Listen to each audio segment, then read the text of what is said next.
Selamat pagi Bapak Ibu yang dikasihi oleh Tuhan. Kita sudah bangun pagi-pagi. Semoga Bapak Ibu sehat semua dengan udara yang masih dingin. Marilah sebelum kita membaca, merenungkan firman Tuhan, kita akan berdoa. Tuhan Yesus yang di surga, kami mengucap syukur bahwa Tuhan telah memberkati di dalam kami tidur semalam. Tuhan telah membangunkan kami dan jemaat-jemaat Tuhan di GKI Kabangan seluruhnya yang sudah menyiapkan hatinya untuk bersama-sama membaca, membuka kitab suci dan belajar akan firman-Mu. Datanglah ya Tuhan, supaya kami belajar firman-Mu dengan tekun. Kirimlah Roh Kudus agar kami mampu untuk menyampaikan pergumulan firman-Mu ini. Di dalam nama Tuhan Yesus Kristus kami sudah berdoa dan mengucap syukur. Amin. Bapak Ibu Saudara yang dikasihi oleh Tuhan, marilah kita membuka Alkitab kita. Kita akan membaca dari surat Roma. Surat Roma pasal 11 dibaca ayat 33 sampai 36. Surat Roma pasal 11 ayat 33 sampai 36. Demikianlah firman Tuhan. Oh, alangkah dalamnya kekayaan, hikmat dan pengetahuan Allah. Sungguh tak terselidiki keputusan-keputusannya, dan sungguh tak selami jalan-jalannya. Sebab siapakah yang mengetahui pikiran Tuhan? Atau siapakah yang pernah menjadi penasihatnya? Atau siapakah yang pernah memberikan sesuatu kepadanya sehingga ia harus menggantikannya? Sebab segala sesuatu adalah dari Dia dan oleh Dia dan kepada Dia. Bagi Dialah kemuliaan sampai selama-lamanya. Sampai di sini pembacaan kitab suci. Berbahagialah siapa orang yang membaca kitab suci dan merenungkan, menjalankan di dalam kehidupan sehari-hari. Bapak Ibu yang dikasihi oleh Tuhan, surat Roma 11 ayat 33 sampai 36 diberi tema sebab segala sesuatu adalah dari Tuhan. Bapak Ibu Saudara yang dikasihi oleh Tuhan,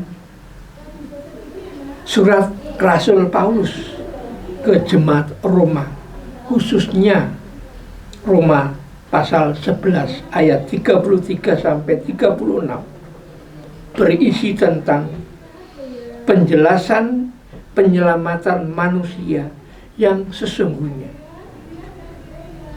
Dalam ayat 36, sebab segala sesuatu adalah dari Dia dan oleh Dia dan kepada Dia. Bagi Dialah kemuliaan sampai selama-lamanya. Bapak Ibu Saudara yang dikasihi Tuhan, kita harus memelihara keselamatan yang Tuhan berikan kepada kita dengan merajinkan diri beribadah kepada Tuhan. Setialah beribadah, bahkan melayani Tuhan dengan roh yang menyala-nyala. Milikilah sukacita dalam pengharapan dan kesabaran serta ketekunan di dalam doa. Salah satu pelayanan yang mutlak kita lakukan adalah menjadi saksi Kristus dimanapun dan kapanpun profesi kita. Kita dapat menjadi saksi Kristus apapun profesi kita, melalui perkataan, melalui perbuatan, cara hidup kita di hadapan semua orang. Bapak, Ibu, Saudara yang dikasihi oleh Tuhan,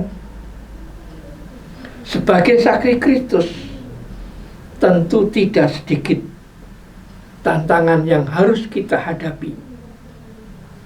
Ada begitu banyak godaan si jahat dan dosa yang menjatuhkan kita. Ada kalanya di lingkungan kita diolok-olok, kita dihina, bahkan kita diintimidasi. Penolakan dan kebencian sering kita alami dari orang-orang di sekitar kita. Mungkin ada di antara kita, Bapak, Ibu, Saudara, yang sedang mengalami pengalaman yang menyakitkan dalam stadium roh, jiwa, dan fisik kita. Tetapi firman Tuhan mengingatkan agar kita semangat. Kita tidak menjadi kendor, kita tidak menjadi lemah. Dalam Roma 12 ayat 11. Janganlah hendaknya kerajinanmu kendor. Biarlah rohmu menyala-nyala dan layanilah Tuhan. Bapak, Ibu, Saudara yang dikasihi oleh Tuhan, belajarlah menerima apa adanya. Dan kita harus berpikir positif. Jalani hidup ini dengan sifat yang sesuai dengan karakter Yesus. Serahkanlah hidup kita kepada Tuhan. Bagi Dialah kemuliaan sampai selama-lamanya.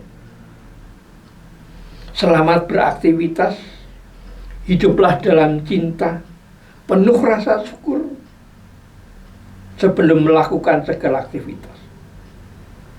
Mintalah kepada Tuhan agar Tuhan selalu ada bersama kita. Tuhan telah sediakan pahala, yakni mahkota kemuliaan yang menanti kita di surga. Amin. Mari kita akan berdoa. Terima kasih Tuhan Yesus, Tuhan telah memberikan firman-Mu di dalam surat Roma 11. Kami diingatkan Tuhan, apa yang ada, apa yang kami terima adalah semua dari Tuhan. Ingatkanlah diri kami ya Tuhan, supaya kami tetap menerima hidup apa adanya, hidup sukacita, kadang-kadang juga hidup tidak mengenakan. Tetapi kami percaya Tuhan, kami memiliki kekuatan dan penghiburan, yaitu hanya dari Tuhan Yesus. Bangunlah ya Tuhan jemaat-jemaat di GKI Kabangan ini dengan semangat untuk selalu percaya dan taat kepada Tuhan. Karena apa yang diterima, apa yang diharapkan hanya dari Tuhan. Terima kasih Tuhan. Kami menyerahkan seluruh kehidupan jemaat GKI Kabangan dengan situasi saat ini. Berikan kekuatan dan penghiburan ya Tuhan, agar selalu ingat akan kemuliaan Tuhan. Ampuni segala dosa-dosa kami. Di dalam nama Tuhan Yesus Kristus kami sudah berdoa. Amin.